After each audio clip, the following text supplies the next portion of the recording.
1943 yılında kurulan Bergen-Belsen'e hiçbir zaman resmi olarak toplama kampı statüsü verilmedi. Ta ki kampın eski komutanı olan Adolf Hess'ten sonra yeni gelen komutan Joseph Kramer'e kadar. Joseph Kramer ile birlikte Bergen-Belsen, düzenli toplama kampına dönüşümünü tamamlamıştır. Kramer 1944'ün başlarına gelmişti. 1945'te çalıştırılmaktan yorgun düşmüş, açlıktan ve tifodan ölmek üzere olan binlerce esir o kampa gönderilmişti. Ve neredeyse 2 ay içerisinde esirlerin 18 binden fazlası ölüme yenik düşmüştü. Joseph Kramer'in yeni görevi ismiyle nam salmış Auschwitz ölüm kampındaydı.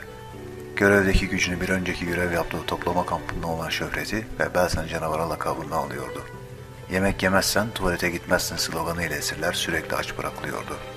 Açlığın sebep olduğu bir ishal salgını baş göstermişti. Demiryolu çalışmasının olmadığı günlerde Kramer mahkumları uzun yürüyüşlere gönderdi.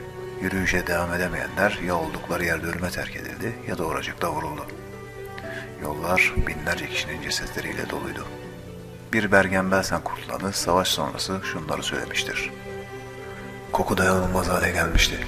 Hava, elbiselerimiz ve hatta vücudumuz bile ceset kokuyordu. Krematoryumlarda yer kalmamıştı. Bize cesetleri geometrik şekiller halinde üst üste dizdirdiler.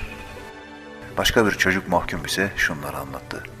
Etrafımda yatan ceset parçaları vardı. Bazıları canlı, bazıları ölü. İçimizden bazılarının açlıktan bu cesetleri yediklerini gördüm. Bu kampın en ünlü kurbanı günlüklerinin kitap haline getirildiği ve birçok filminin yapıldığı Anne Frank'tir. Annie, Nisan 1945'te kampın İngilizler tarafından kurtarılmasından birkaç hafta önce hastalığa yenik düştü ve öldüğünde sadece 15 yaşındaydı.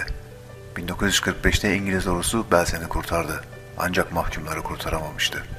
Bu kurtuluş gününde İngilizler 13.000 gömülü ceset, 40.000 hasta ve ölmekte olan mahkum buldu. Canlı kurtarılan 40.000 mahkumun 28.000'i kurtuluştan bir süre sonra öldü ve sadece 12.000'i hayata tutunabilmişti. Joseph Kramer tutuklandı ve 15 kadın olmak üzere 44 kamp personeliyle birlikte yargılandı. Suçlu bulundu ve kendisi de dahil toplam 10 kişi ölüm cezasına çarptırıldı. İdamlar 12 Aralık 1945'te Hamelin hapishanesinde gerçekleştirildi. Kramer asıldığında 39 yaşındaydı.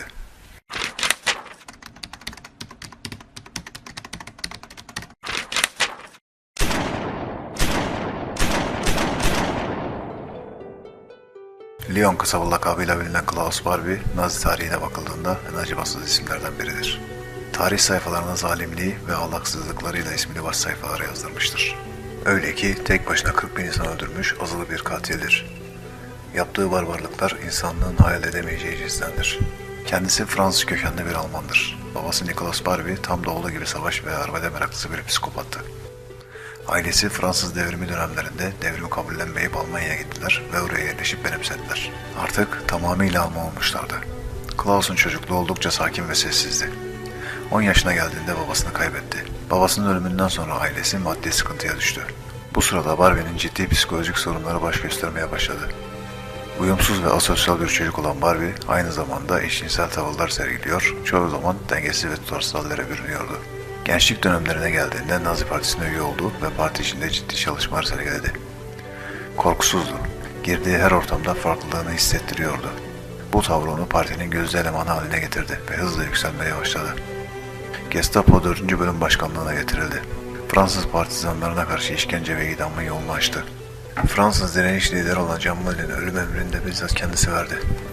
Klaus, savaş zamanı bulunduğu kampta çocuklara birbirlerinin infazlarını izlettirilmesi emrini verdi. Özellikle çocuklara yaptığı işkencelerden büyük zevk duyar, işkence sırasında saatlerce onları izlerdi. Çocuklara elektrik şoku verip dayanıklılığını ölçer ve dayanamayabilenleri diğer çocuklara gösterip zayıflığın ne kadar aşağılık bir şey olduğunu söylerdi. Çocukların yanı sıra kadınlara işkence yaparken de eşi benzeri görülmemiş aşağılık cinsel işkence yöntemleri kullanır ve yaptıklarını yanında bulunan askerlere izlettirirdi. Onun bu davranışlarına tanık olan bazı Nazi komutanları ya görevlerinden istifa etti ya da intihar ettiler. Savaş bittiğinde Barbie için inanılmaz bir gelişme oldu. İngilizler onu tutuklayıp cezalandırmak yerine onu aralarına alarak önemli görevler vermeyi teklif ettiler. Klaus da tabii ki bu teklifi hemen kabul etti ve artık İngilizler için çalışmaya başladı. Kısa bir süre sonra ise ABD ordusu için casusluk yapmaya başladı. Ayrıca Che Guevara'nın infaz edilmesinde de önemli görevler aldı. 1971 yılına gelindiğinde Nazi avcılar tarafından yakalandı ve Lyon kentinde kurulan özel bir mahkemede insanlara karşı yaptığı işkencelerden dolayı yargılandı. 6 Şubat 1987'de ömür boyu hapis cezası aldı ve 1991 yılında lösemi ve prostat kanseri sonucu bulunduğu hapishanede hayatını kaybetti. Klaus Barbie'nin mahkeme sırasında verdiği ifadelerde kayıtlara geçen özellikle şu sözleri düşündürücüdür. Pişman olacak ne var ki? Ben kararlı bir naziydim ve 1000 kere dünyaya gelsem yaptığım şeylerin 1000 katını yapardım. Tanrı katında masum olduğumu düşünüyorum.